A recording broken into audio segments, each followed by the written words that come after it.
Inilah kisah seorang pemuda sialan, seorang penjahat kecil, berambut pirang yang terjebak dalam dunia permainan. Dunia itu dipenuhi karakter perempuan yang terlalu kuat. Tubuh mereka kekar layaknya rival Marvel dengan ninja cantiknya. Bedanya, di Marvel, siapapun bisa menang asal berusaha keras. Namun di dunia ini, sang pemuda nyaris tak memiliki kesempatan.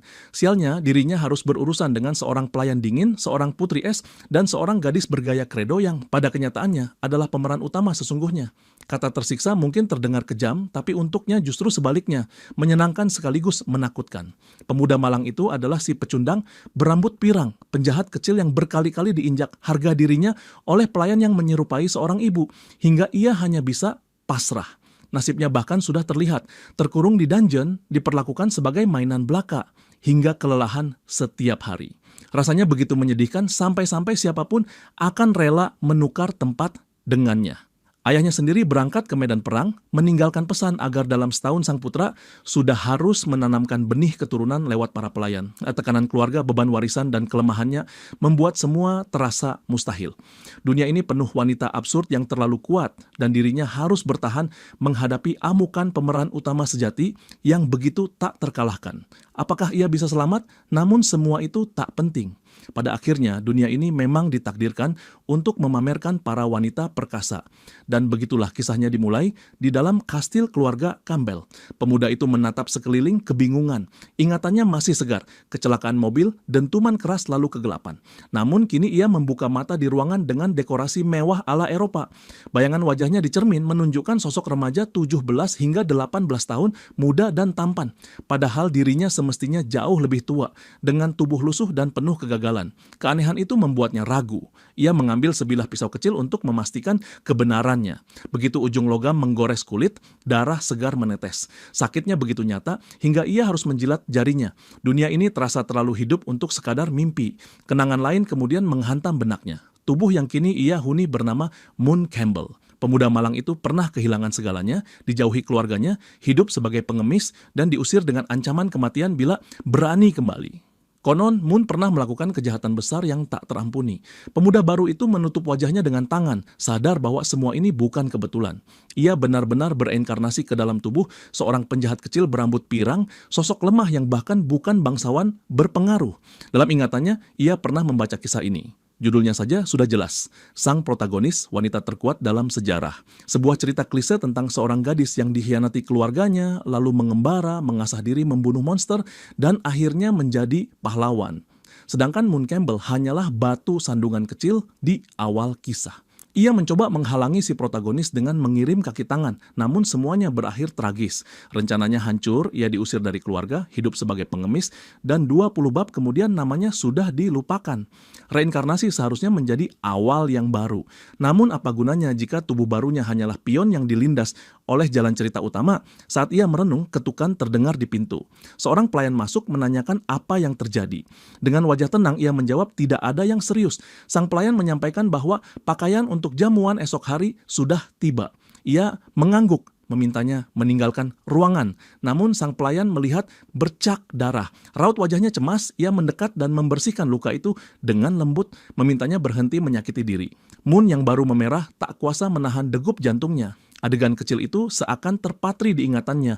Setelah selesai, sang pelayan berdiri, berputar anggun, lalu meninggalkan ruangan sambil menyuruhnya menjaga diri. Begitu pintu menutup, Moon menutupi wajahnya, menggeliat di tempat tidur, diliputi rasa bahagia aneh. Baginya, dunia ini terasa sempurna karena adanya pelayan yang begitu tulus. Sedangkan di luar, sang pelayan mengernyit heran karena biasanya tuannya tak pernah sekalipun mengucapkan terima kasih. Moon kembali berpikir, bagaimana mungkin seseorang yang lahir tampan dalam keluarga bangsawan memiliki pelayan sebaik itu, tapi masih memilih jalan bodoh dengan menyinggung sang protagonis? Penyebab utama kehancurannya konon karena ia mencoba meracuni putri ketiga kerajaan. Kini Moon sadar ia hanya perlu menghindari jalan itu agar tetap hidup nyaman. Semua harus bermula dari jamuan besok, awal dari semua kekacauan. Ingatannya berdering. Pelayan dengan paha indah itu tadi membawa pakaian khusus untuk jamuan. Itu berarti waktunya sudah tiba. Ia berguling di atas ranjang, berdoa pada sistem, pada dewa, pada siapapun yang bisa memberinya kekuatan.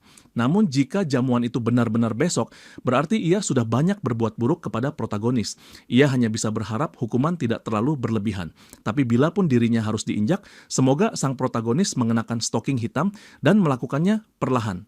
Pikirannya jelas tersesat, tapi tekadnya bulat. Besok ia akan berlutut di hadapan protagonis, memohon ampun berkali-kali sampai dimaafkan. Tiba-tiba sesuatu menghantam kepalanya. Ia menoleh dan mendapati sebuah buku kecil di atas ranjang. Harapannya melonjak. Apakah ini cheat yang ia minta? Ia meraihnya dengan tangan gemetar, hatinya bersorak. Akhirnya, Tuhan belum benar-benar meninggalkannya. Mungkin takdirnya untuk menjadi pecundang bisa berubah. Kini saatnya mendapatkan pengetahuan tak terbatas dan mengubah nasib dengan tangannya sendiri. Namun begitu membuka buku itu, halaman demi halaman kosong tanpa isi. Ia bertanya-tanya apakah buku ini butuh semacam aktivasi khusus. Kisah transmigrasi biasanya terjadi di Eropa, tapi kali ini terasa berbeda. Belum sempat mencari jawaban, buku itu tiba-tiba memantulkan cahaya gelap, membuat kepalanya terasa seperti dihantam benda tumpul. Setetes darah menetes ke halaman, lalu aura hitam perlahan menyelimuti. Pandangannya kabur hingga sadar-sadar dirinya dalam keadaan terikat di tangan, kaki, bahkan leher. Tubuhnya penuh luka lebam dan ketika matanya terbuka, sosok seorang gadis menyeramkan muncul. Ia menatapnya dengan ekspresi sedih namun sekaligus penuh obsesi. Ia menyebut bahwa ia sudah tertidur lama, lalu menegaskan bahwa rasa sakit memang wajar saat menerima pelajaran. Dalam hati, gadis itu merasa hancur. Ia tak pernah menginginkan Moon berakhir seperti ini, namun dirinya sudah lama bersikap egois dan kejam. Bagi gadis itu, Moon seharusnya menyakiti orang lain, bukan menunjukkan kelembutan yang membuat semua orang membencinya. Hanya dengan begitu, ia akan sepenuhnya menjadi miliknya. Sayangnya akhir-akhir ini hati Moon mulai berubah dan hal itu tak bisa ia biarkan. Gadis itu bertekad untuk menyucikan dirinya dari cinta yang salah agar akhirnya mereka bisa bersama selamanya. Lalu tusukan-tusukan pisau menghujani tubuhnya. Moon terperanjat bangun kembali di kamarnya sendiri. Nafasnya terengah, tubuhnya gemetar. Ia mulai berpikir bahwa mungkin protagonis lebih menyukai dirinya sebagai penjahat. Tetapi jika ia benar-benar menapaki jalur itu, hidupnya akan hancur total. Namun bila tidak, hidupnya sudah berantakan sejak awal. Ia bergumam, bertanya-tanya apakah itu mimpi dari masa lalu atau kilasan masa depan. Semua berawal saat darahnya menyentuh buku. Apakah itu peringatan tentang masa depan yang akan terjadi bila ia membuat pilihan salah? Tatapannya kembali jatuh pada buku. Kali ini di halaman kosong tertulis sebuah kalimat singkat, jangan mengubah takdir. Sekejap ia mengerti. Jika ia benar-benar berniat menuruti ide semula, berlutut 3 kali dan memohon ampun pada protagonis, maka hasilnya adalah siksaan seperti dalam penglihatan. Dibandingkan nasib itu, diusir keluarga dan hidup sebagai pengemis ternyata tak seburuk itu. Kini semangatnya menyala. Ia masih pria modern yang cerdas. Dengan pengetahuan dunia sebelumnya, ia bisa mengubah bukan hanya nasibnya, tapi juga takdir negeri ini. Namun tekad besar itu langsung terguncang begitu ia duduk santai menikmati daging panggang mewah. Kenyamanan hidup bangsawan sungguh nikmat dan kehilangan semua ini pasti akan sangat menyakitkan. Di sampingnya duduk Noyce Campbell, ibunya wanita dewasa yang masih tampak muda bagai gadis 18 tahun. Ia menatapnya lembut, berkomentar bahwa putranya terlihat sangat bahagia hari ini. Ayahnya, Lon Campbell, ikut berbicara. Menurutnya, Moon pasti sedang bersemangat menyambut upacara besok karena momen itu akan menjadi salah satu yang terpenting dalam hidupnya. Moon hanya mengangguk setuju, berusaha tidak menimbulkan kecurigaan. Namun sang ibu bersikeras mengatakan tak rela putranya pergi ke jamuan itu, sebab para gadis bangsawan pasti akan berjatuhan mendekatinya. Lon tertawa ringan menanggapi bahwa itu mustahil, karena Moon sudah bersama putri Celia. Jika ada gadis lain yang mencoba, tentu Celia akan cemburu. Noyce memonyongkan bibir, mengaku tak suka dengan Celia. Menurutnya, gadis itu tak cukup imut dan tak pantas untuk putranya. Moon hanya duduk diam, bingung. Ia tak habis pikir mengapa kedua orang tuanya punya kepercayaan begitu besar pada dirinya, padahal ia dulu seorang bajingan. Dan siapa pula Celia ini? Kesadaran menghantamnya. Celia adalah putri ketiga, orang yang dulu ia coba racuni. Salah satu penyebab kehancuran hidupnya. Dalam kisah asli, semua orang menyukai sang putri. Sifatnya khas tsundere, dingin di luar, hangat di dalam. Moon merasa tertekan. Nyatanya, orang tuanya tampak baik dan alasan ia diusir hanya karena tindakannya sendiri yang keji. Ayahnya hanya tak ingin memiliki putra yang busuk. Fakta itu justru membuatnya semakin bertekad mengubah takdir. Ia tak ingin menyeret keluarganya ikut hancur. Dalam cerita asli, keluarga Campbell jatuh karena masyarakat percaya bahwa Lon memerintahkan Moon membunuh sang putri sebagai bentuk pengkhianatan. Karena itu, satu-satunya jalan mungkin adalah menanggung semua kesalahan sendirian. Dengan begitu, keluarganya terbebas. Namun masalahnya upacara itu sudah berlangsung esok hari. Waktunya terlalu sempit untuk mengubah banyak hal. Hal yang paling aneh, jika waktunya sudah sedekat ini, mengapa ia tidak tahu apa-apa soal racun yang akan dipakai? Apakah ada seseorang yang akan memberikannya langsung? Atau bagaimana skenarionya akan berjalan? Saat sibuk berpikir, ia bertabrakan dengan seorang pelayan. Tubuh gadis itu terhuyung, cangkir teh hitam tumpah ke arah Moon. Wajah pelayan pucat, tubuh gemetar, jelas ia yakin akan dimarahi habis-habisan. Ia buru-buru meraih kain untuk membersihkan noda, panik dan sudah pasrah bahwa besok ia akan dipecat, hidup menggelandang, dan memakan sisa makanan di jalan. Moon baru menyadari betapa reputasinya menakutkan. Untuk menenangkan gadis itu, ia mengatakan bahwa ia tak akan menghukumnya. Bahkan ia menarik gadis itu dalam pelukan, mencoba menenangkan agar jangan cemas. Pelayan itu makin bingung. Apa yang sebenarnya dilakukan tuannya, tangannya menggeletar, sementara wajahnya memerah. Saat itu Anne, pelayan senior, masuk dan memanggilnya. Moon menanyakan nama si pelayan pirang dan Anne menjawab bahwa ia bernama Noel. Moon lalu menyuruh Anne menjaga gadis itu. Namun Anne menolak, mengingatkan bahwa ia dan Noel masih harus mempersiapkan banyak hal untuk esok hari. Moon hanya menyuruhnya menambah tenaga kerja. Baginya, tak masuk akal sebuah mansion sebesar ini kekurangan staf. Anne terdiam, akhirnya mengangguk patuh. Moon berjalan pergi dengan langkah ringan, sementara Noel menatapnya heran. Menurutnya, ini aneh. Biasanya sang tuan muda selalu menolak bantuan, menganggap orang lain kotor. Kini sikapnya berubah. Anne pun berbisik, merasa ada sesuatu yang tak wajar. Mungkin sebaiknya rencana mereka dipercepat sebelum keadaan semakin rumit. Kembali di kamar, Moon menggeledah kotak-kotak. Racun yang cukup kuat untuk menjatuhkan putri ketiga pasti berupa ramuan halusinogen tingkat tinggi, mahal dan langka. Akhirnya ia menemukan sebuah kartu dari pasar gelap. Jelas itu digunakan untuk membeli apapun yang nanti diminum oleh sang putri. Adegan berganti ke distrik komersial. Malam hari, Moon menyuruh pengawalnya menunggu, lalu ia berjalan sendiri menelusuri jalan. Ia berusaha mengingat rute sesuai cerita. Langkahnya membawanya ke sebuah pintu. Ia berbisik sebuah kode tikus manis. Seorang pria menoleh memeriksa kartunya, lalu menyambutnya dengan sopan. Moon dipersilakan masuk. Disinilah tempat itu. Leopold Black Market. Pasar gelap Leopold dipenuhi berbagai barang terlarang, ramuan, bahan dari makhluk sihir, bahkan hasil sintesis buatan manusia. Dan tentu saja hal klasik yang selalu ada, budak. Dalam kisah asli, salah satu sekutu protagonis pernah dibeli dari tempat ini. Tapi bagi Moon, urusan itu hanya gangguan kecil. Ada masalah yang lebih besar menunggunya. Ia memasuki sebuah ruangan dan disambut sosok bertopeng kucing. Orang itu langsung menanyakan kebutuhannya, menyebut bahwa mereka menjual semua jenis ramuan. Moon meminta sesuatu yang tak berwarna, tak berbau, sangat efektif pada penyihir, dan bisa membuat korban pingsan selama berjam-jam. Dalam pikirannya, ia mungkin hanya akan membelinya, menggunakannya sesuai skenario cerita, tapi tidak benar-benar berbuat apa-apa pada sang putri. Ia sendiri bingung, seakan hanya mengikuti jalan cerita tanpa tahu arahnya. Sosok bertopeng itu terkekeh, menuduhnya ingin bersenang-senang, bahkan menawarkan beberapa budak sebagai pelengkap. Moon menolak, berbalik hendak pergi, tapi si penjual menahannya, menjanjikan ramuan sesuai permintaannya. Moon memperhatikan tubuhnya. Sulit ditebak apakah ia pria atau wanita. Namun, melihat siluet gagah, Moon yakin sosok di balik topeng itu perempuan tangguh yang menguasai dunia bawah tanah. Tiba-tiba pintu terbuka. Seseorang masuk dengan langkah mantap. Kain ketat hitam membalut kakinya, pemandangan yang langsung mencuri perhatian. Orang itu memesan ramuan sangat kuat, khusus untuk penyihir dan tak meninggalkan jejak. Penjual terkejut karena ramuan itu jarang sekali diminta. Kini tiba-tiba banyak yang mencarinya. Moon pun terperanjat. Ia tak menyangka seorang wanita juga mengincar ramuan semacam itu. Beberapa saat kemudian, 2 botol kaca diletakkan di atas meja. Cairannya berwarna cerah, namun bila dicampur ke dalam anggur, akan hilang tanpa bekas. Hanya beberapa tetes sudah cukup menjatuhkan seekor gajah selama 2 hingga 3 jam. Moon takjub pada kekuatannya. Penjual menantangnya, jika tak percaya, silakan coba sendiri. Ia hanya perlu tidur 3 jam di lantai, tentu tetap membayar penuh. Harganya 130.000 Amelia. Wanita bertopeng hitam yang baru masuk menunjukkan surat sebagai metode pembayaran. Penjual ragu menyebut nilai yang tertera terlalu tinggi. Namun setelah memeriksa dan memastikan, ia akhirnya menerima. Ramuan pun berpindah tangan. Sementara Moon hanya menyerahkan kartunya dan membayar. Sebagai bonus, ia diberi sebotol tambahan dengan catatan bila dicampur, efeknya akan jauh lebih dahsyat. Moon menyimpannya ke dalam tas. Ia mencoba menanyakan isi surat tadi, namun si penjual hanya tertawa kecil, menyebut mereka teman lama dan jika Moon ingin tahu isinya, harus membayar 900.000 Amelia, 7 kali lipat harga ramuan. Moon langsung menolak. Ia dari dunia modern terbiasa mengenali tipu daya. Jebakan semacam itu terlalu murahan. Begitu pintu tertutup, penjual melepas topengnya.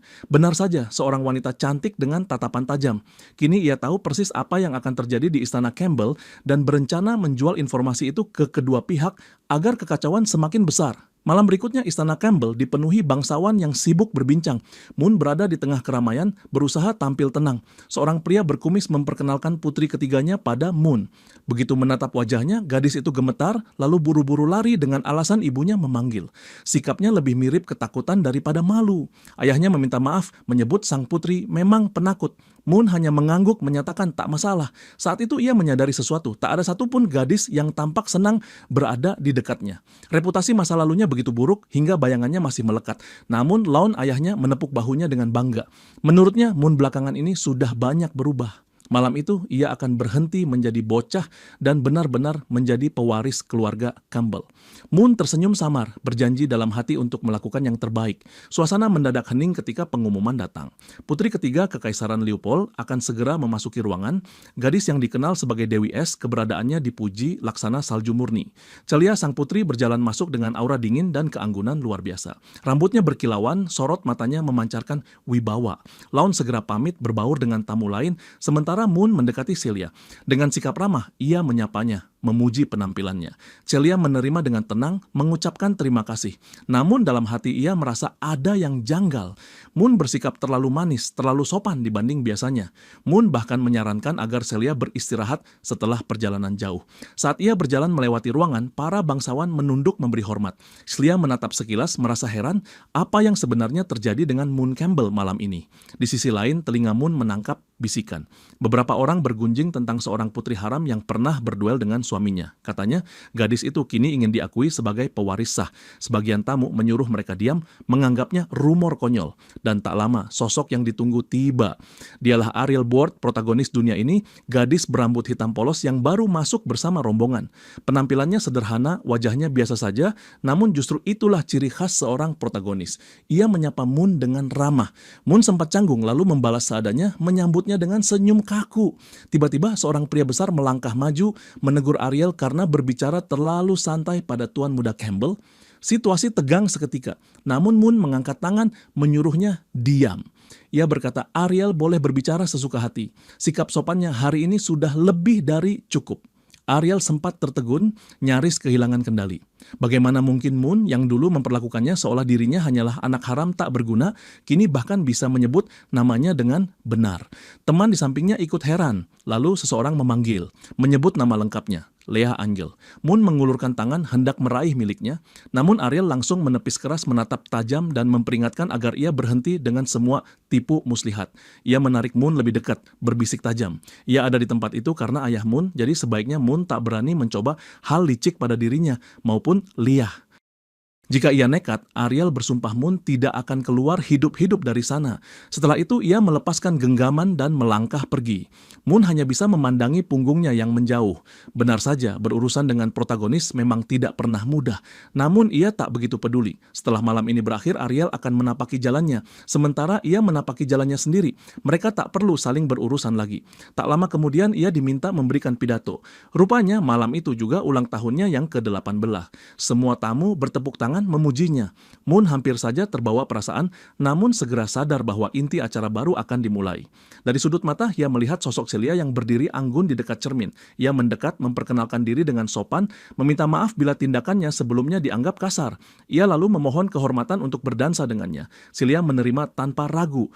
Gaun yang ia kenakan memancarkan pesona kuat. Aksesori berkilau menghias tubuhnya seakan hendak meledak keluar dari kain yang membungkusnya. Sementara itu, para bangsawan lain hanya bisa melirik kaku, suasana canggung. Ariel duduk di samping, menyantap kue sambil memperhatikan Moon menari bersama sang putri ketiga.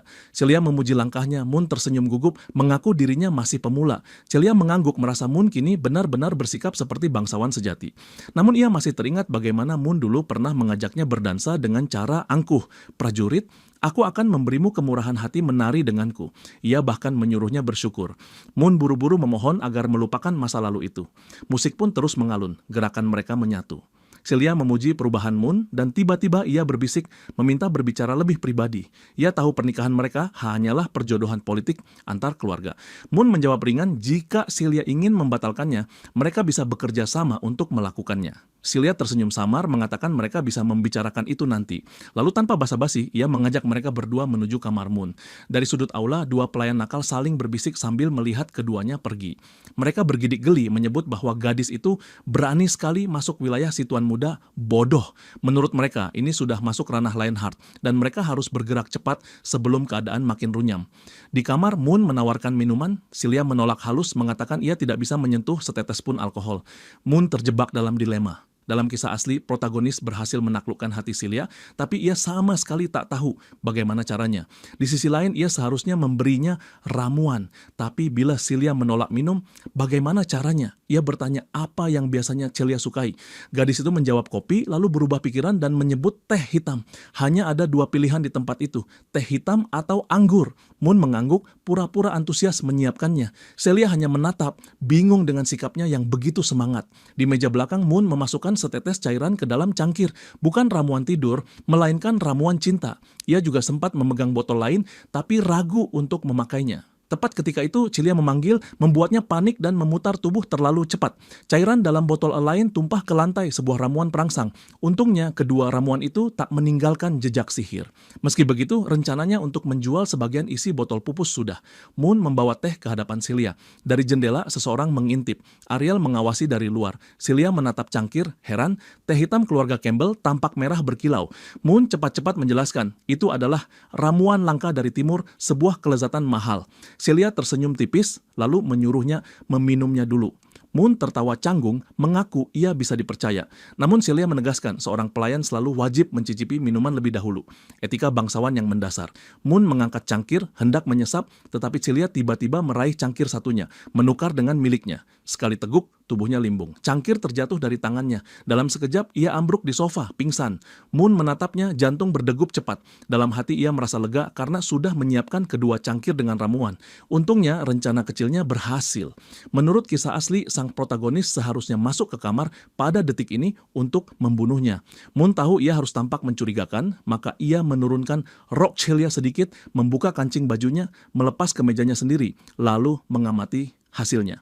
Adegan itu terlihat sempurna. Siapapun yang masuk akan salah paham persis seperti yang ia inginkan. Seakan ia sengaja mengundang kutukan demi mengubah jalannya cerita.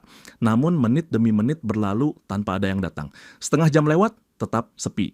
Padahal dalam kisah asli, Ariel seharusnya segera masuk setelah roknya terkena noda teh di lorong. Moon mendadak ingat, seharusnya pelayan Nol yang menabraknya dan menumpahkan teh. Tapi tadi ia menyuruh Anne agar Nol beristirahat. Itulah yang merusak rantai kejadian. Saat ia masih menyusun rencana, Celia mulai membuka mata. Ternyata ramuan perangsang yang tumpah tadi justru masuk ke dalam cangkir yang ia tukar. Moon terpaku, ruangan seketika terasa membeku. Sebelum sempat bergerak, sebuah tangan dingin mencengkeram wajahnya. Ledakan sihir es menghantam tubuhnya ke lantai. Ia memohon agar Celia tenang, mencoba memberi penjelasan. Namun sang putri hanya menatap datar, menyebut tak ada alasan untuk berbicara. Moon terkejut melihat perilakunya yang berubah aneh. Saat ia berkata ingin memanggil tabib, pergelangannya sudah ditekan ke lantai. Celia berbisik lirih, tubuhnya dingin sementara tubuh Moon hangat. Ia semakin meronta, tapi Celia menunduk, mencuri sebuah ciuman paksa. Moon berdoa dalam hati agar Ariel segera datang menyelamatkannya, kalau tidak, semua ini akan menjadi terlalu nyata. Sementara itu, Ariel berjalan di lorong dengan wajah kesal karena gaunnya ternodai. Anne muncul, menyebut Arya itu terlarang. Ariel merasa janggal, namun Anne cepat-cepat menawarkan membersihkan gaun itu. Dengan sekali mantra, gaunnya kembali bersih. Ariel terkesan. Bahkan pelayan pun bisa menggunakan sihir.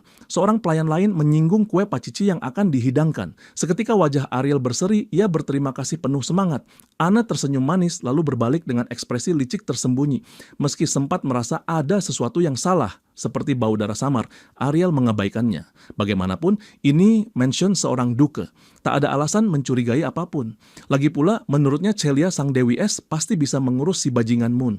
Lagi pula, tak ada yang lebih penting daripada kue. Tak jauh dari sana, dua pelayan mencurigakan berbisik.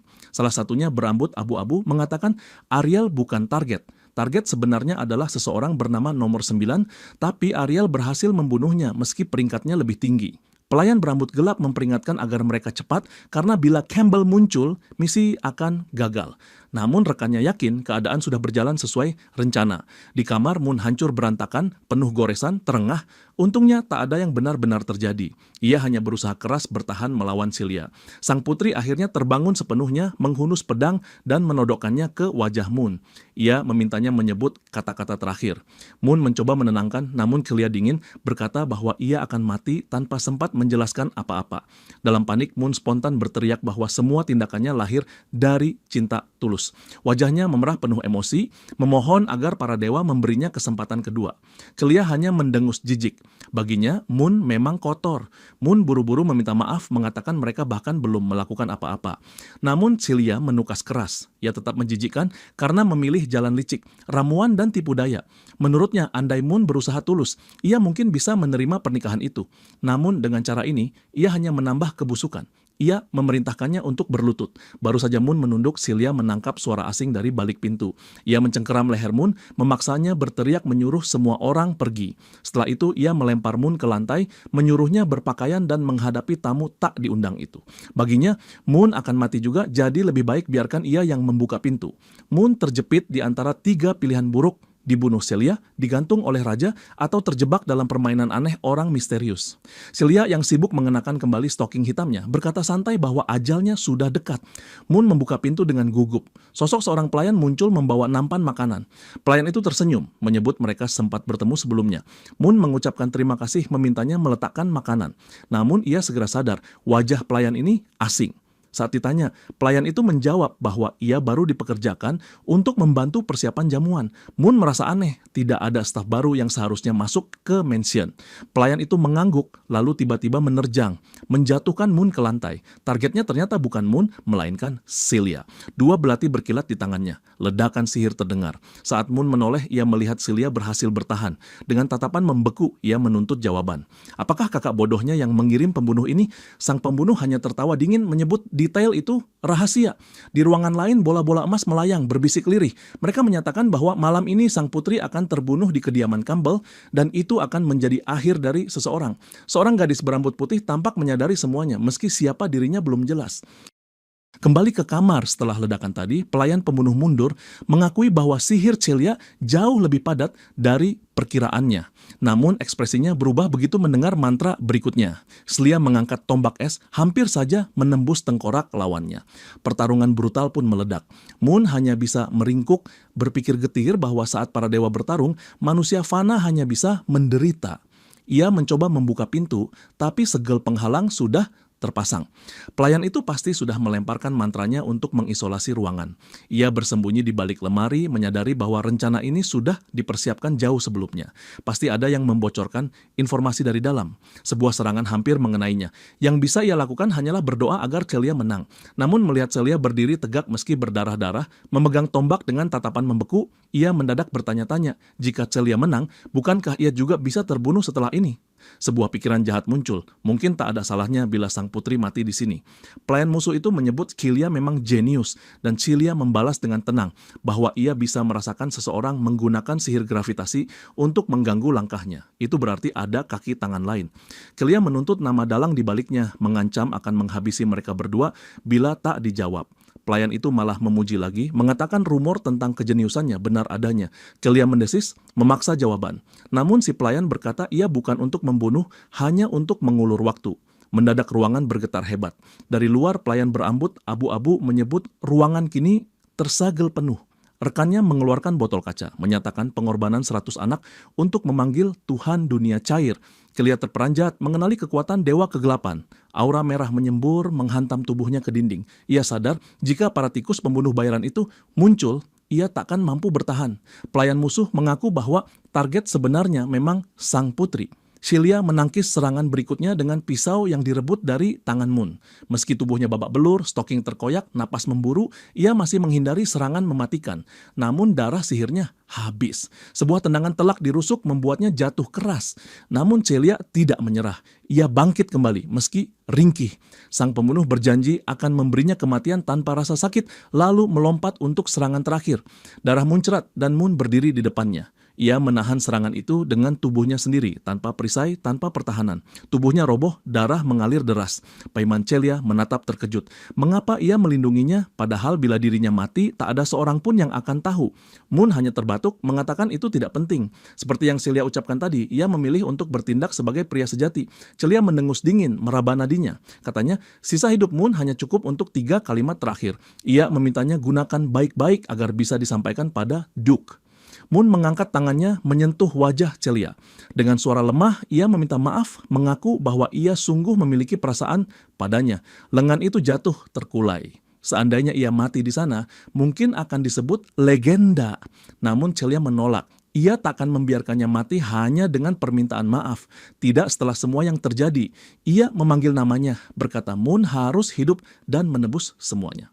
Di antara kekosongan, Moon melayang, tubuhnya panas, kepala pusing. Meski ia sudah mencoba membuat pilihan baik, kematian tetap datang. Namun setidaknya, ia memilih jalan keluar sendiri, bukan mengikuti alur cerita permainan. Lalu aura hitam muncul, buku itu kembali terbuka, menampilkan panel berisi kemajuan dalam kesombongan, iri hati, keserakahan, kelambanan, dan dosa lain. Grafiknya ganjil, minus 90% kerakusan, 99% iri hati, 50% kesombongan. Halaman berputar, menuliskan pesan agar ia terus berusaha. Moon menggerutu, bertanya kenapa buku itu tidak muncul lebih awal. Sebuah suara lirih terdengar. Igno! Adegan berpindah ke bawah tanah, abu beterbangan di selokan. Seorang wanita bergumam bahwa Campbell bukanlah target sebenarnya. Namun suara berat memotong, menanyakan apa yang ia lakukan pada putranya. Aura singa meledak. Lon Campbell muncul, memancarkan wibawa murni. Pembunuh itu gemetar, Lon menatapnya tajam. Biasanya ia pria tenang, tapi kini sosok singa buas.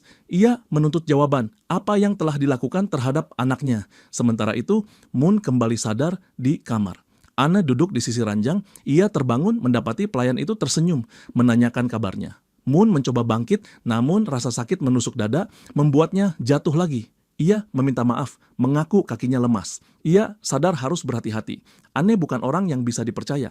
Anne berkata bahwa tunangannya, Celia, memintanya menjaga Moon. Itu berarti ia akan selalu berada di dekatnya.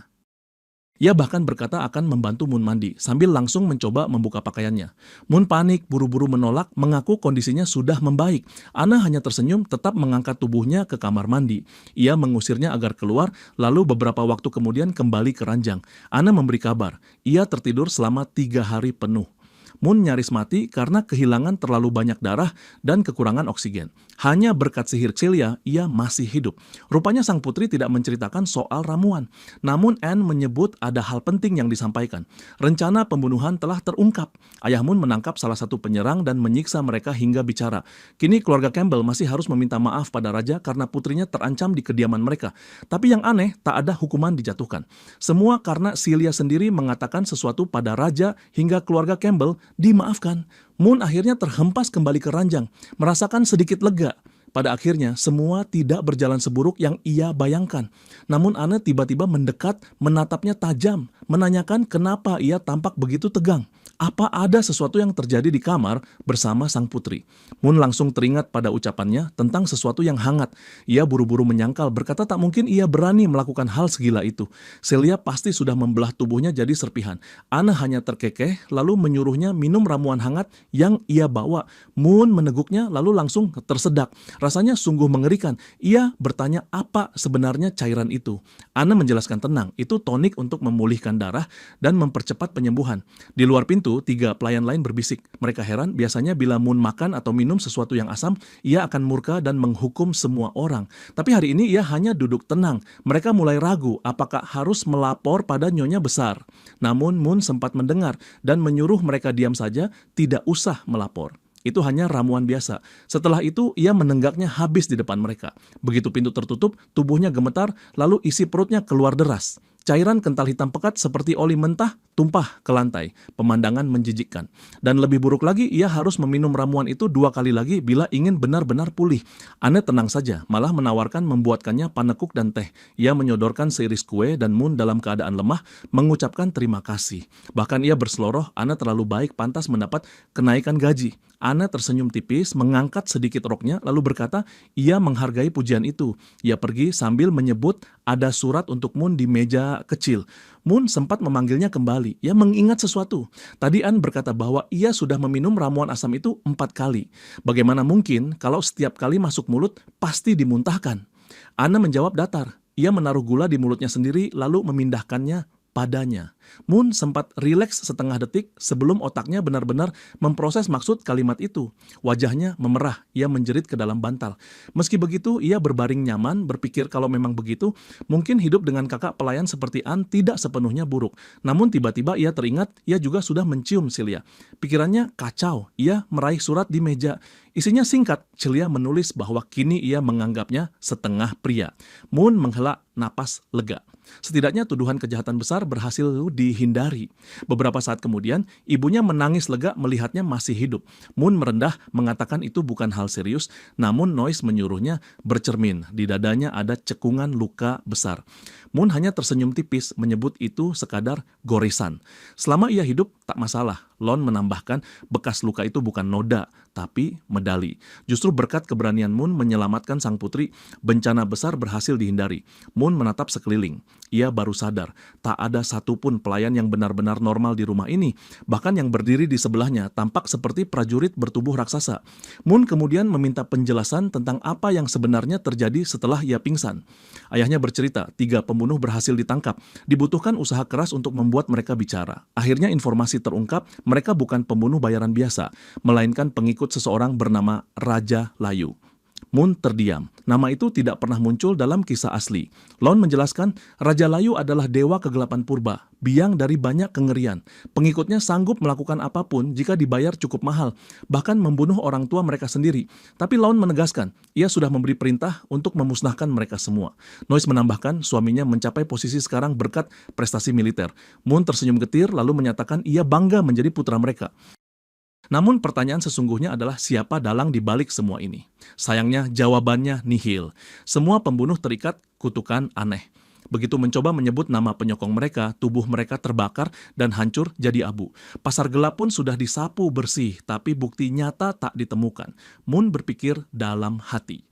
Dalam cerita asli, pasar gelap dihancurkan lewat pembantaian panjang oleh pasukan kerajaan, berlangsung 3 bulan hingga selokan penuh darah. Saat itu perkembangan besar terjadi untuk Ariel, momen klasik protagonis. Namun kali ini semua berbeda. Semua berubah hanya karena ia memberi Nol 2 hari libur. Malam pun tiba dan semua orang menyuruh Moon beristirahat, namun ia tidak bisa. Jalan cerita sudah melenceng jauh dan semakin ia mengubahnya, semakin sedikit ia bisa mengandalkan pengetahuan dari buku asli. Ia menyusun rencana sederhana, tapi rumit. Bertahan hidup, menghindari akhir mengerikan diikat di meja menjadi lebih kuat, dan yang terpenting, berhenti percaya penuh pada buku. Ia memikirkan semuanya dalam diam, lalu tersenyum miris mengakui bahwa semua itu sama sekali tidak masuk akal. Moon sadar ia harus jauh lebih berhati-hati. Sampai saat ini ia bahkan belum tahu siapa sosok misterius yang muncul dalam visinya. Itu bukan Ariel dan jelas bukan Celia. Jadi siapa sebenarnya? Ia menjatuhkan tubuh ke ranjang, memutuskan tak ada gunanya memikirkan berlebihan. Untuk sekarang, prioritas utama adalah menjadi lebih kuat.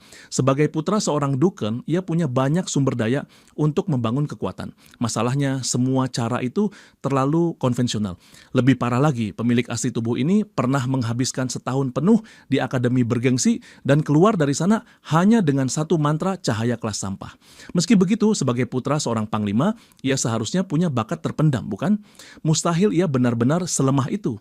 Tapi tetap saja, ia tahu dirinya tak akan pernah menyamai para anggota kelompok protagonis. Ariel misalnya. Gadis itu dikenal sebagai salah satu pilihan para dewa, sepenuhnya berada di luar jangkauan manusia biasa. Celia adalah contoh nyata. Sejak menerima otoritas ilahi dari Dewi Es, kekuatannya tumbuh tanpa henti. Kekuatan ilahi semacam itu tak mungkin dikalahkan hanya dengan usaha keras. Ariel sendiri akhirnya diberkati lebih dari 10 roh elemental yang cantik luar biasa. Moon merasa nasibnya benar-benar menyedihkan. Namun ia tak berniat hanya duduk diam. Setidaknya ia harus cukup kuat untuk mempertahankan hidupnya, terutama bila Ariel suatu hari memutuskan memburunya. Saat itulah ia mencoba sesuatu. Dengan jentikan jari, buku hitam muncul. Tapi benda sialan itu malah menghantam selangkangannya. Moon meringis berteriak agar buku itu berhenti selalu menyerangnya. Lalu terdengar suara siulan aneh. Buku terbuka, halaman berputar, menuliskan ulang semua kejadian beberapa hari terakhir. Narasinya membuat Moon jengkel. Tulisan itu membuatnya tampak seperti penjahat cabul yang hendak berbuat nista pada Celia. Namun ia segera menyadari sesuatu. Kata assassin dalam teks itu menyala merah. Aura aneh menyelimutinya dan ia berteriak agar buku itu memberi peringatan terlebih dahulu. Seketika pandangannya berpindah. Moon kini berada di ruangan baru, bukan dungeon yang sebelumnya. Mungkin ini ruang lain di dalam buku. Belum sempat mencari tahu, seseorang mendekat dari belakang. Ia menoleh dan melihat gadis misterius itu lagi. Sama seperti dulu, ia memukul lehernya. Gelap. Ia terbangun lagi di ranjang, sama sekali tak paham apa yang terjadi. Baru satu serangan, ia langsung tumbang. Buku itu bergetar, menampilkan bahwa keterampilan dagger combat miliknya naik ke 1% dan shadow step ke 0,5%. Moon terpaku. Jadi akhirnya ia menemukan kemampuan tempur nyata di dunia ini. Ia bersemangat. Pasti sistem ini bisa jadi curang luar biasa. Malam itu ia mencoba lagi. Namun kali ini ia hanya bertahan 3 detik. Meski begitu setelah mati ia mendapati kedua keterampilannya naik 1% lagi. Ia mulai mengerti. Setiap kali masuk ke ruang itu ia bisa mengasah kemampuan. Entah dari musuh yang ia kalahkan atau mungkin dari kemampuan yang ia lihat. Ia membayangkan betapa kuatnya ia bisa jadi. Sayangnya ia tak memperoleh kekuatan es dari Celia. Mungkin karena itu bukan keterampilan biasa, melainkan otoritas ilahi. Tapi ia tak peduli. Ia sudah membayangkan satu keterampilan besar yang ingin ia rebut. Buku itu kembali menghantam wajahnya. Ia terpelanting, lalu menerima tendangan ke kepala, sabetan di dada, tubuhnya hancur. Di luar, Anna mengetuk pintu. Saat masuk, ia mendapati Moon terbaring di balik selimut. Anna tersenyum kecil, menyebut Moon masih tidur seperti anak kecil. Begitu imut. Ia melemparkan mantra penghangat, memutuskan tidak membangunkannya. Senyumnya manis, namun Moon yakin ada sisi iblis di baliknya. Begitu pintu tertutup, Moon keluar dari balik selimut, menggerutu. Buku terkutuk itu terus saja memukul bagian vitalnya. Namun ia bersumpah akan terus masuk ke dalam mimpi itu berkali-kali sampai akhirnya bisa mengalahkan gadis misterius. Matahari terbit, ia sudah mencoba 185 kali. Dalam setiap percobaan ia mati. Namun durasinya meningkat dari 3 detik menjadi 30 detik. Mentalnya terkuras, tubuhnya gemetar, sampai-sampai tanpa sadar ia menumpahkan teh dan jatuh ke lantai. Tapi ia puas. Hasil latihannya jelas. Teknik belati sudah mencapai level 2 dan shadow step naik ke 11%. Memang masih jauh dari tingkat seorang pembunuh sejati, tapi kenyataan bahwa ia bisa berkembang seperti ini saja sudah luar biasa. Bersemangat ia mengaktifkan shadow step. Tubuhnya berkelebat menembus ruangan dengan cepat. Moon berlari dengan semangat seolah meninggalkan jejak asap di belakangnya. Namun mendadak ia meringis kesakitan. Telapak kakinya terasa terbakar. Ia baru sadar, teknik shadow step masih terlalu berat untuk tubuhnya. Bagaimana mungkin pembunuh yang melawan Celia bisa menggunakannya tanpa gentar? Lalu ia teringat. Benar, teknik tingkat tinggi semacam ini memang diperuntukkan bagi petarung level 2 ke atas. Dulu di akademi ia pernah belajar, untuk menahan dampak balik dari teknik itu, tubuh harus diperkuat aliran energi inti semacam kai agar otot dan sendi tidak rusak. Sesuatu yang hanya bisa dilakukan petarung level 2. Jadi untuk saat ini, rencana paling masuk akal adalah mencari seorang guru. Kalau bisa, tentu saja seorang guru cantik. Bayangannya melayang pada Saint Maria dari akademi, seorang instruktur yang namanya melegenda. Sayangnya dunia ini terlalu condong pada sihir. Semua orang menganggap seni bela diri ketinggalan zaman. Untuk apa berlatih pukulan dan tendangan kalau bisa dilempar bola api dari jauh? Namun kemudian ia tersadar. Ada satu pendekar sejati mungkin yang terkuat sepanjang sejarah. Bagaimana bisa ia lupa? Final boss itu tinggal di rumah yang sama dengannya. Ayahnya sendiri, Lon Campbell. Tak ada prajurit lain yang menyamai jejaknya 100 tahun terakhir. Pada usia 15, ia sudah menjadi pengawal kerajaan. 20 tahun ia menghancurkan pasukan pemberontak. 27 ia menjabat marsekal kekaisaran. 32 ia mendapat gelar Raja Singa Berhati Baja, Lionheart King. Dan yang paling menggetarkan, ia tak pernah sekalipun kalah. Moon kini mengakui wajar bila pemilik tubuh ini dulu berakhir tragis. Ia punya segalanya, ayah yang bisa menjadi guru pamungkas, kehidupan sempurna. Tapi semuanya disia-siakan. Itu takkan terulang. Mulai saat ini, ia akan meminta ayahnya melatihnya secara pribadi. Tepat saat ia memutuskan itu, terdengar ketukan di pintu. Anne masuk menyampaikan bahwa sang master mencarinya. Moon berpikir itu kebetulan luar biasa. Ia berniat meminta hal yang sama. Di luar, ia berpapasan dengan dua pelayan lain. Salah satunya berkacamata, tubuh ramping, mungkin satu-satunya pelayan yang tidak tebal seperti lainnya. Moon mendengar mereka kini memanggil Anne sebagai kepala pelayan. Ia memberi selamat, menyadari Anne telah dipromosikan. Anne menjelaskan bahwa kepala pelayan sebelumnya mengundurkan diri tepat setelah Moon siuman, jadi ia menggantikan posisinya. Moon merasa bersalah, mungkin itu semua karena dirinya. Anne hanya menenangkan, menyebut ia tetap menjadi bagian keluarga Campbell. Tak lama ibunya menyambut dengan pelukan aneh. Moon sampai canggung, apalagi Noyce mendesaknya memanggil Mama berkali-kali. Kemudian dengan penuh kebahagiaan, ia menempelkan kepala Moon ke perutnya, menyuruhnya mendengar sesuatu.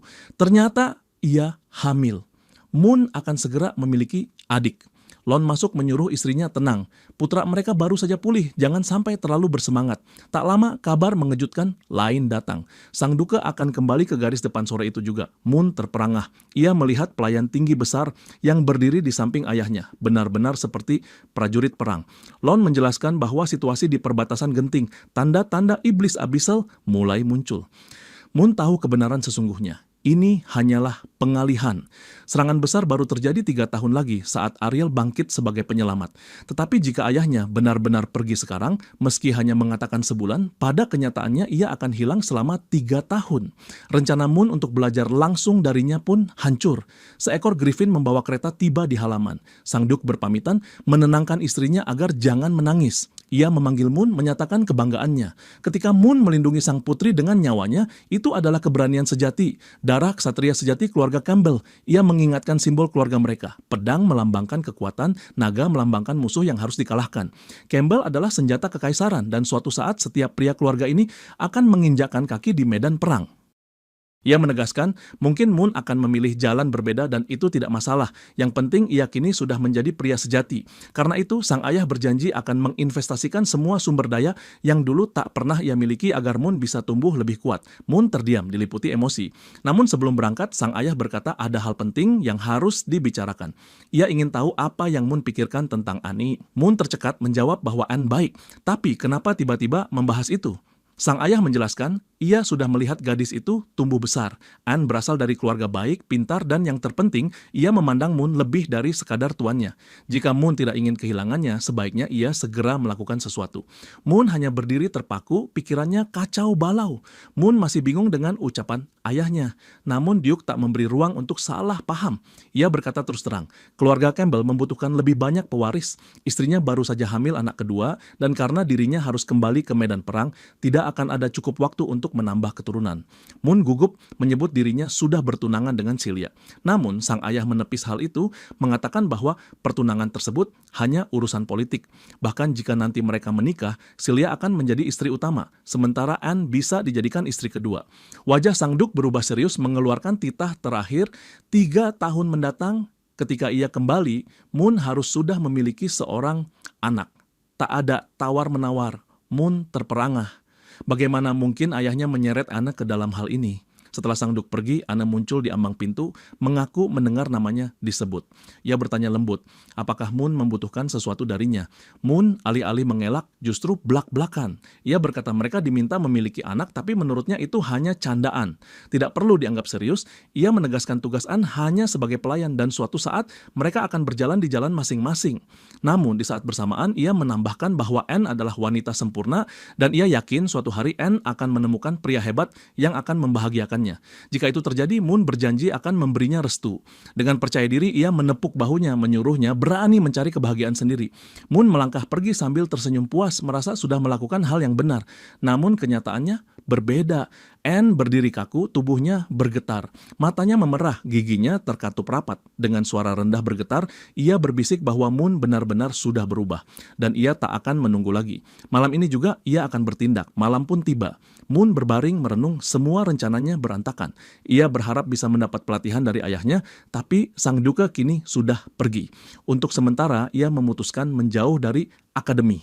Setengah dari orang di sana adalah sekutu protagonis dan itu hanya akan memperburuk keadaan.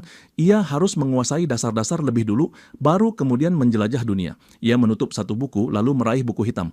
Begitu dibuka, seluruh isi buku-buku yang baru saja ia baca sudah tercatat di dalamnya. Bahkan hanya dengan melihat sampul dan membalik beberapa halaman, seluruh pengetahuan sudah terserap. Buku ini sempurna untuk mempercepat peningkatan. Sayang, saat itu Anne masuk, wajahnya polos. Ia memperingatkan agar Moon jangan terlalu larut membaca. Moon mengabaikannya, menanyakan apakah ia membawa makanan. Anne mengangguk, lalu menyodorkan sebotol anggur antik, hanya diproduksi 100 botol per tahun, nilainya lebih dari 200.000 koin. Moon menolak, mengatakan ia ingin tetap fokus belajar. Botol di tangan Anne retak, lalu ia bertanya, apa sebenarnya minuman yang diinginkan Moon? Moon menyebut kopi agar bisa terjaga. Namun Anne menjawab, hanya ada anggur atau teh hitam. Jawaban itu terasa aneh, familiar. Anne meminta maaf, mengatakan biji kopi dimakan tikus, jadi ia akan membawakan yang baru besok. Moon menatap cangkir, lalu tanpa pikir panjang, langsung meminumnya. Sekejap tubuhnya melemah. Cangkir jatuh, pandangannya kabur. Ia menatap Anne terisak menanyakan mengapa ia dikhianati. Anne justru meraih tubuhnya dengan lembut, berkata tak pernah ada pengkhianatan. Ia mencintainya terlalu dalam. Karena itu, ia akan memurnikan Moon dengan cintanya, dan mereka akan bersama sampai dunia berakhir. Moon membuka mata, kedua tangan dan kakinya sudah terikat di papan. Di depannya berdiri gadis ramalan, kutukan itu sendiri dengan senyum menyeramkan. Ia menyingkirkan seragamnya, menyebut pedagang pasar gelap itu tak pernah gagal. Moon mencoba bertanya apa maksudnya, tapi ia memotong, mengatakan Moon tahu persis. 10 tahun lalu, saat Moon berusia 8, ia berada di sisinya. Sejak saat itu, seluruh keberadaannya hanya untuk Moon, kini giliran Moon yang hidup hanya untuknya. Moon meronta, memohon agar dilepaskan.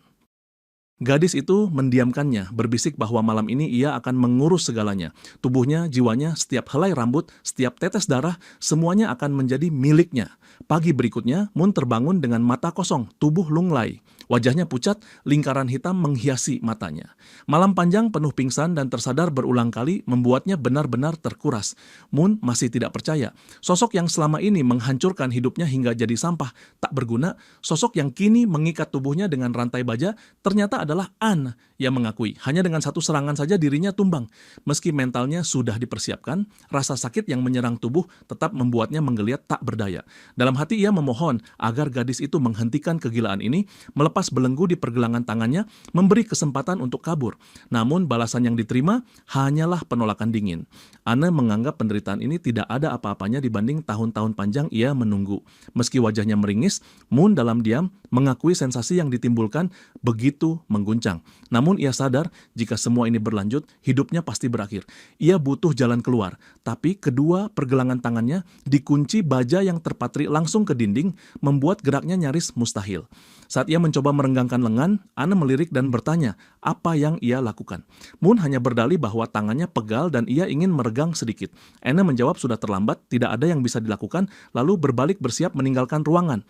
Sebelum benar-benar pergi, ia berkata dirinya akan merindukan Moon, tetapi ada urusan dimension yang harus dibereskan. Kalau tidak, orang lain mungkin mulai curiga. Lebih gila lagi, ia bahkan sempat berandai apakah lebih baik membunuh seluruh penghuni rumah agar tak ada yang mengganggu miliknya. Moon langsung panik, berteriak memohon agar ia tidak melakukan hal semacam itu. Gadis itu hanya tertawa kecil, seakan puas dengan ketakutannya. Ia mengenakan kembali seragamnya lalu sempat menanyakan apakah ada pelayan lain yang disukai Moon, mungkin Noel. Moon membantah keras, mengatakan gadis itu benar-benar gila. Anne hanya tertawa, menganggapnya gurauan, lalu menegaskan tidak akan menyakiti siapapun selama ia tetap patuh. Moon kembali merayu agar ia dibebaskan.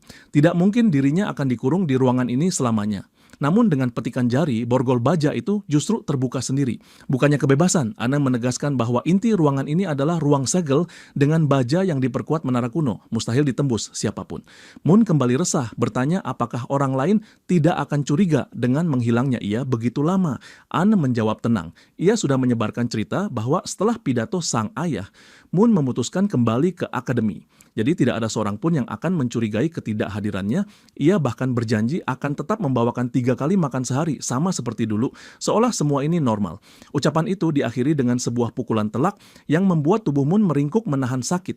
Ia menjerit, sementara Anne melambaikan tangan, seolah itu sekadar perpisahan ringan sebelum pintu ditutup rapat. Moon berteriak memanggil namanya, tapi gema itu lenyap tertelan ruangan baja. Ia tak pernah menyangka bahwa dari sekian banyak nama dalam ramalan, justru Anne lah orangnya. Meski berulang kali mengutuk keadaan, kalimat berikutnya selalu saja pengakuan jujur bahwa rasa sakit itu terasa nikmat. Inilah yang paling berbahaya. Ia tahu jika terus begini, tubuhnya tidak akan bertahan. Ruangan baja yang terpatri sihir membuat pintu tak bisa ditembus. Setiap kali mencoba menarik gagang pintu dengan sekuat tenaga, tubuhnya justru terhempas ke lantai akibat rasa sakit yang menyambar. Mustahil ada jalan keluar. Di saat itulah buku hitam muncul lagi, kali ini tanpa menampar wajahnya. Moon jujur mengakui ia tidak punya kesempatan. Kekuatan Anne setara dengan Paimon. Bahkan jika ia berlatih mulai sekarang, ia tidak akan sempat mengejar sebelum ajal tiba. Namun buku itu tetap terbuka, seakan menunggu. Tak ada pilihan lain. Daripada meratap, lebih baik berlatih. Saat membuka halaman, ia mendapati catatan latihan yang persis sesuai dengan situasinya kini.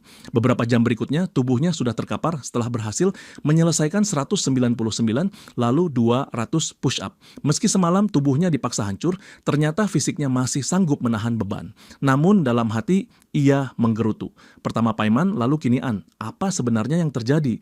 Ia tidak marah karena rasa sakit, melainkan karena dirinya selalu menjadi pihak yang ditundukkan. Ia bersumpah suatu saat nanti akan membalik keadaan. Namun sebelum tekad itu mengeras, pintu terbuka. Anne masuk sambil tersenyum. Katanya pekerjaan hari itu sudah selesai. Jadi sekarang giliran Moon. Gadis itu bersikap seperti seorang istri pulang ke rumah, membawakan makan malam sekaligus menyiapkan air hangat untuk mandi dengan suhu sempurna. Seolah semua ini adalah rutinitas yang wajar.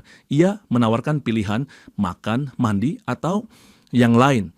Moon, meski tadi begitu lantang dalam hati, justru memilih mandi lebih dulu.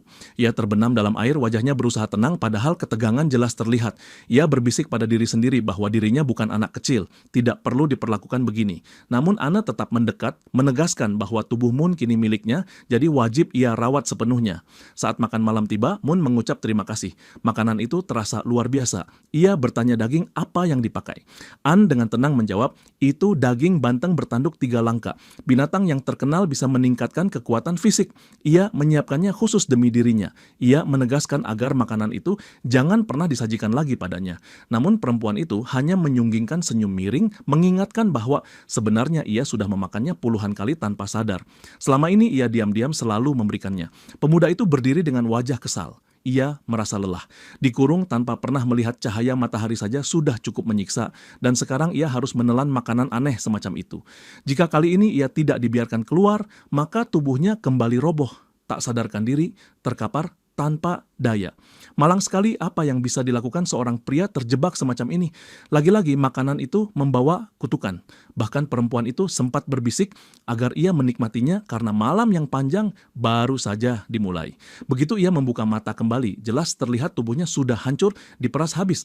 Perempuan itu meminta maaf atas kejadian malam sebelumnya, beralasan bahwa ia takut pemuda itu tidak sanggup bertahan, maka kali ini ia menahan diri. Namun, bahkan monster tangguh sepertinya tidak punya kesempatan sama sekali.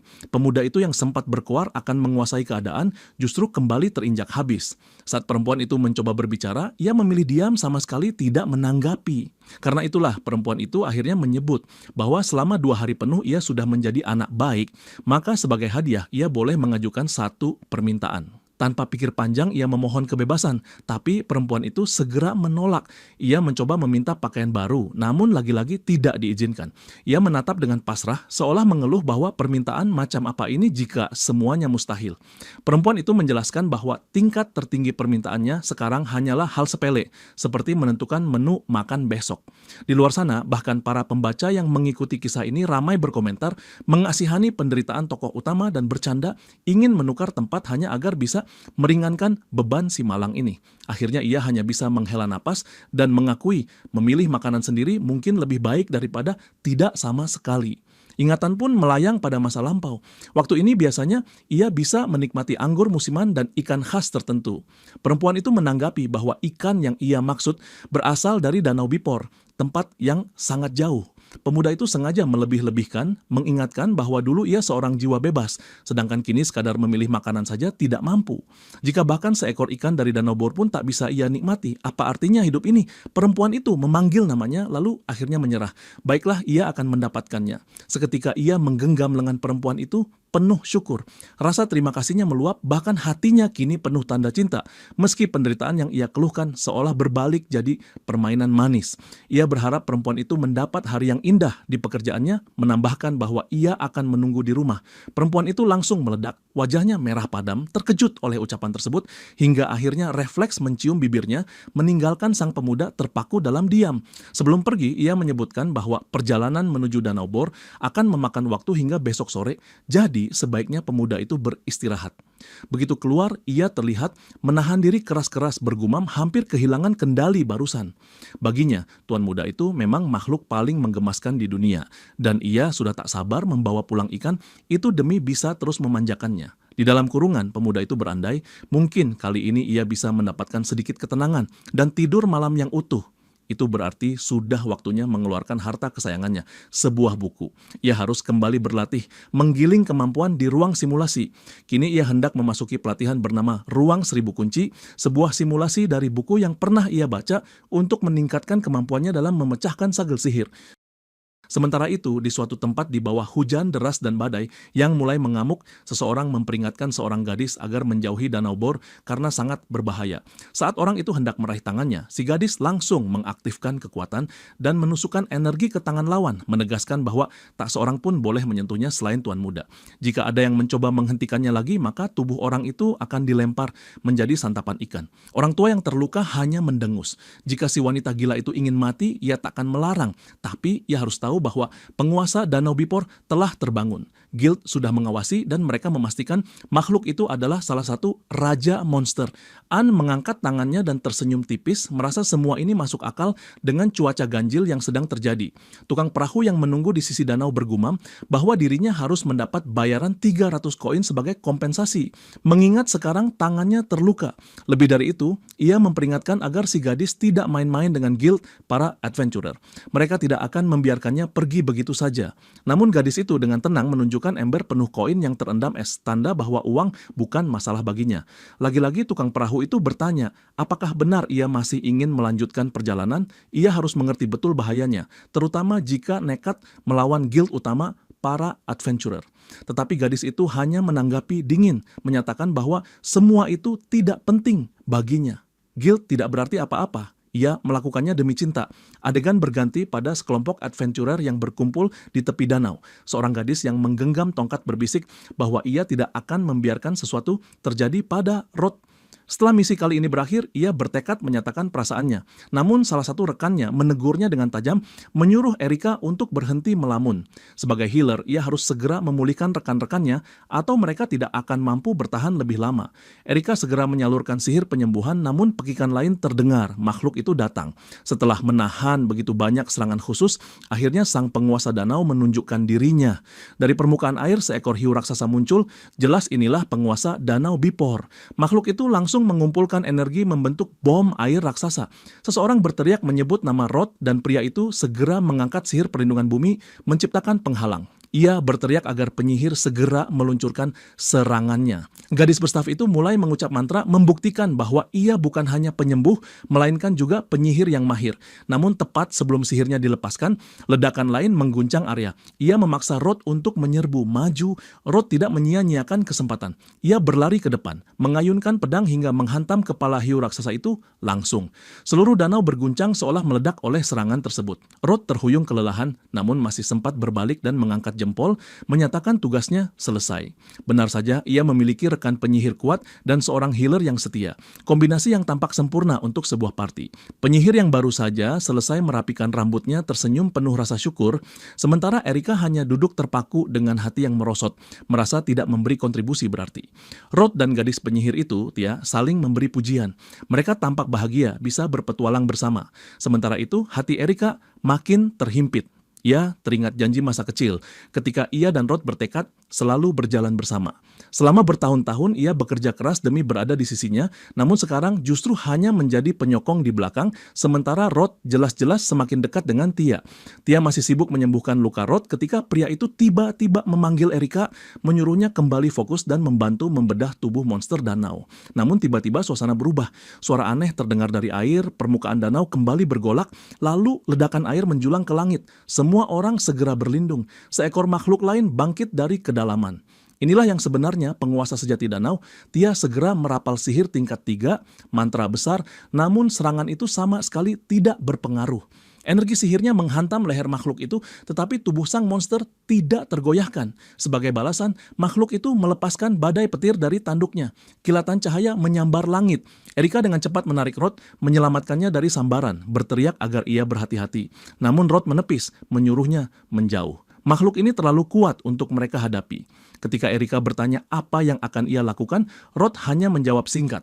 Ia harus melindungi Tia. Dialah yang membawa Tia masuk ke party ini, jadi itu adalah tanggung jawabnya. Bahkan jika harus mati di sisinya. Kata-kata itu membuat hati Erika hancur. Rod berlari maju, sementara dari kejauhan, seseorang menyaksikan semua kekacauan itu. Anne dengan mata penasaran ingin melihat kekuatan sesungguhnya dari makhluk sekelas monark. Jika naga memiliki kekuatan semacam ini, maka ia yakin akan bisa mendapatkan bagian tubuh yang tepat untuk memberi makan sang tuan muda. Anehnya, mengapa ia selalu terobsesi memberi makan pemuda itu dengan daging monster? Makhluk danau itu kembali mengumpulkan energi petir. Rod sadar, ini akhir dari mereka. Namun tiba-tiba Anne mengangkat tangan, melontarkan sihir pengikat. Kilatan petir menyambar, tetapi terarah langsung ke tubuh monster, memaksanya kembali ke dalam danau. Bahkan serangan mautnya lenyap seketika. Anne kemudian mendekat, memastikan Erika baik-baik saja, lalu menyuruh gadis itu menjauh. Monster ini akan ia tangani sendiri. Ia mengangkat tangannya lagi, logam cair muncul melayang di udara. Dengan tenang, ia membentuk pedang sembari berjalan di atas air menuju makhluk itu. Bilah logam menusuk dari segala arah, menjerat tubuh monster. Dengan wajah dingin, Anne menyebutkan bahwa makhluk itu harus membayar karena sudah menakut-nakuti ikan yang ingin ia tangkap untuk tuan mudanya. Harga mengganggu rencananya hanyalah kematian, satu tebasan bersih. Monster itu terbelah dua dan tenggelam kembali ke kedalaman. Rod hanya bisa menyaksikan, terdiam tak percaya, bahwa makhluk kelas monark mampu ditumbangkan begitu saja. Erika segera menghampiri Rod memeriksa keadaannya. Rod mengangguk, ia baik-baik saja, tapi Tia terluka parah. Ramuan penyembuhan yang ia bawa tidak cukup. Akhirnya ia meminta Erika mendekati wanita misterius itu. Ia ingin tahu siapa dia, apakah seorang adventurer, dan apakah ia bersedia bergabung dengan party mereka. Siapapun yang sanggup membunuh monster monark jelas adalah tambahan yang tak ternilai. Sementara itu, Anne sibuk di tepi danau mengumpulkan ikan-ikan sisa. Masalahnya, ia lupa menanyakan pada tuan muda jenis ikan mana yang sebenarnya disukai. Tepat saat itu, Erika menghampiri, menegur bahwa 2 ekor ikan yang ia pegang tidak bisa dimakan. Satu akan berbau busuk jika dimasak dan satu lagi sangat beracun. Ia menyarankan 2 ekor di depan, ikan khas Danau Bipor yang terkenal lezat. Anne menoleh dengan penasaran, menanyakan dari mana ia tahu. Erika menjawab bahwa dulu ia tinggal di sekitar daerah ini, sering menangkap dan menjual ikan itu untuk para bangsawan. Hanya dengan 15 menit memperhatikan Anne menyiapkan ikan, Erika sudah memahami bagaimana membuatnya sempurna. Saat itulah ia memberanikan diri bertanya, apakah Anne datang sejauh ini hanya untuk membawa ikan bagi orang yang ia cintai? Anne dengan tenang menjawab, iya. Orang yang ia cintai menginginkan ikan itu, maka ia datang untuk mendapatkannya. Erika berkomentar lirih bahwa memiliki seseorang yang dicintai begitu dalam, lalu mendapat balasan cinta sebesar itu, pastilah sebuah keberuntungan besar. Anne sempat terdiam, merenungkan pernyataan itu. Gambaran cintanya muncul, seseorang yang kini terkurung dalam ruangan gelap, tak sadar, menjadi sasaran obsesinya. Ia hanya tersenyum dingin dan mengangguk, yakin bahwa pemuda itu sungguh beruntung, karena ia pasti mengerti betapa dalam cintanya. Anne kemudian beranjak pergi, namun Erika memanggilnya untuk menunggu. Erika berkata bahwa ini tentang cinta. Ia punya masalah dan ingin meminta pendapat seorang wanita dewasa sepertinya. Anne meletakkan ikan dan menjawab bahwa cinta adalah masalah yang solusinya tidak pernah jelas. Namun karena Erika telah membantunya, ia akan mencoba membalas dengan sedikit nasihat. Erika memulai dengan kalimat klise. Katanya, seorang temannya sudah menyukai seseorang sejak lama tapi tidak tahu apakah perasaan itu terbalas. Temannya pemalu, polos, dan kini ada gadis lain yang masuk ke kehidupannya. Sejak saat itu, pria yang disukai temannya selalu memperlakukan gadis baru itu lebih baik, membuat temannya ingin menyerah. Anne mendengarkan dengan tenang, lalu bertanya seberapa besar cinta temannya itu. Erika buru-buru menegaskan bahwa ini bukan tentang dirinya, melainkan temannya. Anne langsung memotong, menyuruhnya berhenti berkelit. Katakan saja yang sebenarnya. Akhirnya Erika menyerah. Ia mengakui, ya, itu tentang dirinya. Ia telah mencintai Rod sejak mereka masih kecil. Lebih dari 10 tahun lamanya. Anne menatap tajam ke arah Erika, menanyakan apakah ia rela menyerahkan hidupnya demi Rod. Erika menjawab tanpa ragu, bukan hanya hidupnya, ia akan melakukan apa saja demi Rod, bahkan jika seluruh dunia menentang sekalipun. Anne hanya mengangguk seolah jawaban itu sudah cukup. Jika cintanya memang sedalam itu, maka tak ada lagi yang perlu ditanyakan. Ia hanya perlu mengikuti suara hati sejatinya, memberikan segalanya untuk orang yang ia cintai, dan lebih penting lagi, ia harus berpikir matang agar tak menyesal di kemudian hari. Anna kemudian beranjak pergi, meninggalkan Erika yang larut dalam renungan, mengulang-ulang nasihat tentang mengikuti hati. Namun tiba-tiba api aneh menyala, bukan di sekeliling tubuhnya, melainkan di dalam dirinya sendiri. Sebuah suara berbisik bertanya apakah ia benar-benar akan menyerah, benar-benar akan melepaskan segalanya. Suara itu mendorongnya untuk meninggalkan moralitas, melupakan hukum, bahkan mengorbankan hidupnya. Selama semua itu demi Rod, agar tak seorang pun bisa merebutnya. Tubuh Erika mulai bergetar, bergumam bahwa ia akan kehilangan kendali jika Rod jatuh ke tangan orang lain. Suara itu menyahut, akhirnya ia mengerti. Ia harus merangkul hasrat terdalamnya, merebut Rod sepenuhnya. Namun ada syaratnya, Rod terlalu kuat. Jika ingin memastikan Rod benar-benar miliknya, ia harus menghancurkan lengannya, memasangkan sebuah kalung kendali, dan merendahkannya menjadi tak lebih dari seekor hewan peliharaan. Sementara itu, Rod duduk di sisi Tia, hampir seperti melafalkan doa demi keselamatannya. Ia menoleh ke arah Erika, menanyakan keadaannya, juga apa yang terjadi dengan wanita misterius tadi. Erika hanya tersenyum hambar, mengatakan semuanya baik-baik saja. Wanita itu tidak melakukan apa-apa, hanya terlalu lama karena kehabisan mana. Ia menambahkan, wanita itu hanyalah pelayan dari keluarga bangsawan, jadi mustahil bisa bergabung dengan parti mereka. Rod mengangguk menerima kenyataan itu. Yang penting ia bisa berterima kasih. Tia juga mengakui jika bukan karena wanita itu, mereka semua sudah mati. Namun Tia menambahkan, ia sempat melihat sesuatu aneh, sebuah tanda di dada Erika. Erika buru-buru menutupinya, menyebut bahwa itu tidak penting, mungkin hanya akibat benturan atau sisa dari sihir yang gagal. Ia berjanji akan memeriksanya nanti. Rod kemudian mengangkat Tia dalam gendongannya, mengatakan mereka harus segera mencari tempat beristirahat. Mereka berdua tampak mesra, sementara Erika hanya menatap dari kejauhan dengan mata gelap. Sesuatu jelas tidak beres. Keesokan paginya, pemuda yang malang itu bangun dengan wajah seperti rongsokan. Sepertinya ia berlatih sepanjang malam. Saat itulah Anne muncul kembali, mengatakan akhirnya ia pulang. Pemuda itu memainkan strategi penuh akal, memasang sikap manis bahwa ia sangat merindukannya, bahkan merasa akan mati jika tak melihatnya lagi. Anne membelai wajahnya penuh kasih, merasa inilah saatnya ia akhirnya siap menyerahkan tubuh dan jiwa. Ia meminta maaf, perjalanan ke Danau Bor jauh lebih lama dari perkiraan, tapi ia berhasil membawa pulang ikan segar yang diminta. Anne benar-benar bersungguh-sungguh. Ia memotong ikan menjadi 5 bagian rapi, menambahkan 3 rempah, lalu memasukkannya ke oven. Sajian itu tampak luar biasa. Pemuda itu terpesona, aroma masakan membuatnya tak sabar. Ia meraih piring, namun Anne dengan riang menyuapinya, seakan-akan sedang bermain pesawat-pesawatan. Ia menerima suapan itu dengan pasrah, bahkan mengucapkan terima kasih, lalu menyarankan agar Anne juga mencicipinya. Namun Anne menolak. Hidangan ini dibuat khusus hanya untuknya. Anne hanya mengingatkan agar ia berhati-hati karena ikan memiliki banyak duri. Ia meremehkan, menyebut dirinya bukan anak kecil.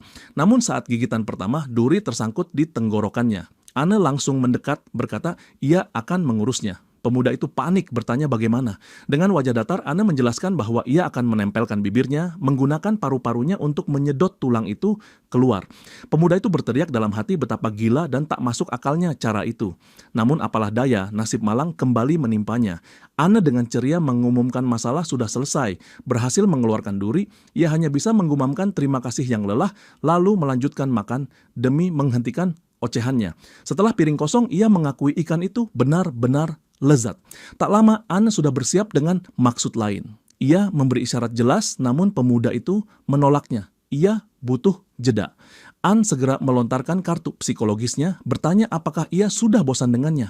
Namun pemuda itu cukup cerdik. Ia mengatakan bahwa menurut para ahli, berhubungan setelah makan bisa berbahaya bagi tubuh, bahkan jika sampai melahirkan, anak yang dikandung bisa lahir lemah. Anne tentu menafsirkan alasan itu sebagai bentuk perhatian mendalam hingga ia terharu. Ia setuju untuk menunda sampai malam. Sebelum pergi, Anne menyebut bahwa ia sempat melewati kota terkenal. Sevita yang populer dengan pakaian rancangan khusus. Pemuda itu kebingungan, menanyakan hubungannya. Anne menjawab bahwa ia membeli pakaian tempur baru, penuh baju perang. Ekspresi wajah pemuda itu jelas menunjukkan rasa ngeri. Ia langsung menolak. Ia pria bermartabat, tidak tertarik dengan hal semacam itu.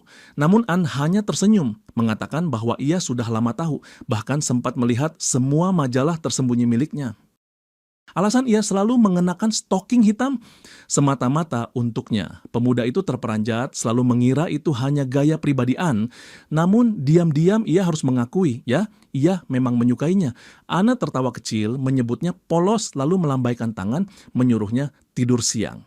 Begitu saja, ia pergi meninggalkan pemuda itu terkunci di ruangan. Ia hanya bisa menghela napas. Dari luar keadaannya mungkin terlihat tidak terlalu buruk. Namun masa ia akan terkurung di ruangan itu selamanya? Ia segera mencoba membuka pintu, mengaktifkan kemampuan untuk membobol kunci. Triknya sederhana namun brilian. Ia sengaja menyimpan duri ikan, menggunakannya sebagai alat pembuka. Namun begitu mencoba, perangkap sihir langsung aktif, memotongnya belasan kali. Ia terjungkal, mendengus kesal. Tak mungkin kunci ini bisa dibuka dengan cara biasa. Berdasarkan teori dari salah satu bukunya, ia harus mengangkat tiap pin kunci ke ketinggian tepat tanpa mematahkan duri. Masalahnya, ia hanya berhasil menyembunyikan 4 duri, sementara kunci itu butuh 12 percobaan sempurna. Jika satu duri patah di dalam kunci, Anne pasti langsung tahu. Ia mencoba sekali lagi dan benar saja patah. Itu bahkan bukan yang pertama. 3 duri sudah rusak. Waktu terus berjalan, 1 jam lebih berlalu, sebentar lagi Anne akan kembali dengan makanan. Ia berusaha membaca ulang catatan bukunya, mencari celah terakhir. Ia sudah memetakan 10 pin, tinggal 2 sisanya. Kini tidak ada pilihan lain, ini semua atau tidak sama sekali. Di dapur, 2 pelayan sibuk bercakap. Erika mencicipi sedikit ikan yang dimasak Anne, mengakui rasanya memang luar biasa. Ikan dari Danau Bor jelas berbeda. Anne berterima kasih mengatakan bahwa berkat bantuan Erika, ia bisa menyelesaikan masakan 1 jam lebih cepat dari biasanya. Namun Erika penasaran, mengapa Anne tiba-tiba belajar resep baru? Bukankah tuan muda sedang berada di akademi? Nyonya rumah juga tengah hamil dan menetap di kediaman lain untuk beristirahat. Jadi mengapa Anne selalu membuat porsi tambahan seolah-olah untuk orang lain? Tangan Anne perlahan bergerak ke arah pisau, mana mulai terkumpul. Namun Erika cepat-cepat bersuara, mencoba menebak. Oh, ia mengerti. Anne pasti menyembunyikan hewan peliharaan rahasia, mungkin seekor kucing kecil. Ia menambahkan bahwa kepala keluarga lama tidak pernah mengizinkan hewan peliharaan karena bulu dan kekacauan yang ditimbulkan. Sekarang dengan semua orang lain tidak ada di rumah, masuk akal bila Anne mencoba menyelundupkan seekor hewan peliharaan. Ia menghela napas berpura-pura menyerah, lalu berkata bahwa Erika telah menangkap basahnya. Ia meminta agar rahasia itu disimpan. Erika hanya tersenyum, mengatakan tidak masalah, namun ia benar-benar ingin melihat si kecil itu suatu hari nanti. Anne ikut tersenyum, menjawab, mungkin saja suatu saat, tapi bukan sekarang. Hewan itu masih sangat pemalu dan mudah ketakutan.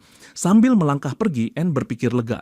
Untung saja ia tidak perlu menggunakan jalan terakhir, membunuh Erika dan menanggung semua akibatnya. Namun percakapan tadi menimbulkan kesadaran baru. Menjaga tuan muda terkunci di kamar terlalu lama mungkin akan membuatnya jenuh atau lebih buruk muak. Selain itu hingga kini ia tidak merasakan tanda-tanda kehamilan, artinya belum ada apapun yang tumbuh dalam rahimnya. Setidaknya masih ada 10 bulan lagi sebelum hal itu benar-benar terjadi. Mungkin ia harus memikirkan cara lain untuk membuat tuan muda rileks. Seekor kucing untuk teman bisa jadi pilihan, atau lebih baik ia langsung menanyakannya pada tuan muda sendiri. Namun tiba-tiba ekspresinya berubah. Nampan di tangannya terlepas makanan terhempas ke lantai dengan suara berantakan. Ia segera berlari menuju kamar, namun pintu sudah terbuka lebar. Tuan muda itu berhasil keluar, ia benar-benar lolos. Sekarang ia bersembunyi di salah satu sayap tua rumah besar itu, tempat yang sudah lama terbengkalai. Perabotan berantakan, segala sesuatu berlapis debu, penuh kegelapan. Ia sempat terjatuh, tubuhnya menabrak lantai keras. Debu beterbangan, bau apek menusuk hidung. Cahaya hampir tak menembus ruangan. Meski begitu, berkat ingatan bawaan tubuhnya, ia tahu persis di mana dirinya berada. Jika ada satu sihir kecil yang ia kuasai, itu adalah membuat bola cahaya mungil. Dan kini ia harus segera keluar sebelum Anne menemukannya.